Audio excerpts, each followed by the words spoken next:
Le procès de Machiavel de Trajan Boccalini. Voici comment Trajan Boccalini a résumé la pensée de Nicolas Machiavel. Des chiens doux comme des moutons et des brebis capables de se défendre des loups.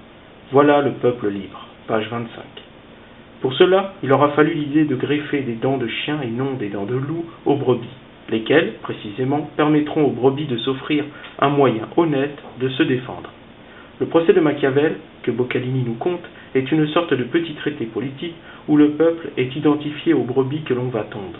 Page 23. Pour cela, Machiavel choisit de greffer aux brebis non des dents de loup, mais des dents de chien afin que ces premières puissent se défaire de leur mauvais maître tout en conservant les bienfaits de leur état pacifique. Page 25. Cette hypothèse permet d'affirmer la primauté de la République où le pouvoir du peuple peut se défaire des princes devenus loups. Boccalini souligne ici que la liberté absolue que bénéficie le loup n'est pas souhaitée par les brebis, quand elles choisissent les dents de chien pour se défendre.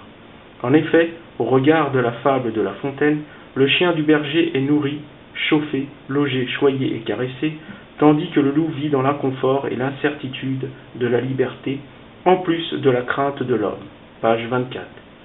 Outre l'effet immédiat qu'offrent les dents de chien aux brebis, la stratégie de Machiavel pourrait apparaître subversive pour le berger. En effet, cette puissance menaçante qu'offrent les canines du chien pourrait mener les brebis à se révolter. Il est cependant une sentence qui peut faire réfléchir quant à la nature de ceux qui nous gouvernent. Un dirigeant inepte et honnête fait plus de mal qu'un dirigeant peu scrupuleux mais compétent. Page 14. Ce qui renvoie tout naturellement à cette autre sentence de La Fontaine, rien n'est si dangereux qu'un ignorant ami. Mieux vaudrait un sage ennemi. Autant dire ici que la morale n'est pas sauve, au sens vélien. La personne bien intentionnée est toujours préférable. Ceci dit, et pour finir, l'auteur nous offre un autre petit récit qui nous apprend que les péripatéticiens sont des aristotéliciens.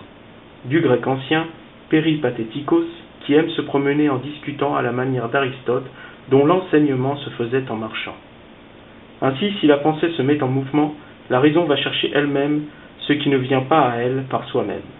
Le magasin de lunettes des politiques, à la page 34, nous conte alors, non pas sans ironie, tout un tas d'anecdotes autour des différents modèles de lunettes proposés dans ce même magasin. Il y en a pour toutes les personnalités, tous les caractères. Elles sont autant de prothèses tout aussi déformantes de la réalité pour les yeux que le sont les biais cognitifs pour le jugement. C'est une manière de dire que l'on ne voit que ce que l'on a envie de voir, tout comme l'affirmait Maurice Bardèche avec ses lunettes rouges.